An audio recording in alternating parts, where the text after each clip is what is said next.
काल गोडाऊनवर जी कारवाई झाली त्यामध्ये शासनाकडून काही वेगळे प्रयत्न करण्यात येत आहेत का? त्यावरती अजून कारवाईचं काय पुढची असणार? मग आता कारवाईमध्ये जवळपास 6 ट्रक मिळालेले आहेत आणि अत्यंत मोठ्या प्रमाणामध्ये जे अन्नधान्य मिळालेलं आहे त्याच्यात बहुतेक तांदूळ हा पॉलिश करून दुसऱ्या राज्यात विकण्याचा जो प्रकार आहे तो उघडकीस आहे. 20 लोकांना अटक केलेली आहे. चौकशी आताही चालू आहे. महिला बालकल्याण विभागातर्फे सुद्धा त्याच्यात कंप्लेंट आता लॉन्च करण्याचं मी त्यांना सांगितलेलं आहे. कारण की जे काही आणखीन पाकिटं मिळालेले आहेत त्यामध्ये महिलांसाठी जे गरोदरच्या स्थितीमध्ये जे पुरवले जातात ते सर्व पाकिटंसुद्धा त्याच्यात आहे. म्हणून हे एक मोठं राकेट आहे आणि याच्यामध्ये काही राजकीय पक्षांचे लोकसुद्धा गुंतले की काय असा संशय व्यक्त होत आहे.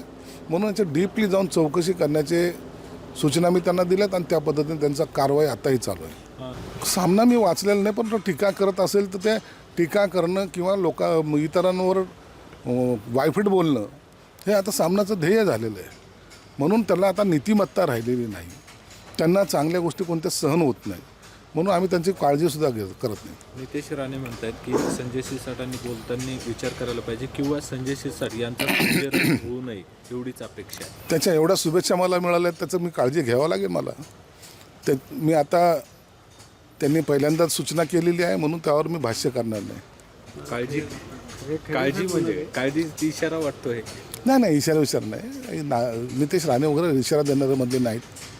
खैरे असं म्हणाले की आता भाजप कुठेतरी तुम्हाला दूर लागतंय म्हणून आता दोन्ही शिवसेना एकत्र होईल यासाठी तुम्हाला वाटतंय. तुम्ही आणखीन खड्ड्यात जा, आम्हाला त्याच्याशी काही घेणं देणं नाही. तुम्ही तुमची नीतिमत्ता बदलली, तुमचे विचार बदलले, तुम्हाला कुठं जायचं हा रस्ता सापडत नाही. डोळ्यावर तुमची आंधळ्याची पट्टी आजही ते काँग्रेसची आणि राष्ट्रवादीची पट्टी आहे ती तशीच ठेवा आणि तुमच्याबरोबर जे आहेत ते आता तुमच्याबरोबर राहणार नाही, ते आमच्याबरोबरच येतील. तुम्हाला खोल खड्ड्यात पडायची सवय झालेली, आता आणखी चांगल्या प्रकारे पडा. भेटी घेतल्या. अनेक आमदार आहेत, माजी आमदार आहेत, आजी आमदार आहेत, पदाधिकारी आहेत. त्यांचा सगळ्यांचा प्रवेश या 8 दिवसानंतर आम्ही सर्वजण एकत्रित बसून त्याच्यावर विचार करून सर्वांचे प्रवेश करून घेणार आहोत. मिशन टायगर सक्रिय झालेले. सक्रिय काय पहिल्यापासून सक्रिय होतं, त्याला आता गती द्यायचं काम केलं आणि तुम्हाला 8 दिवसामध्ये त्याचे रिझल्ट पाहायला मिळतील.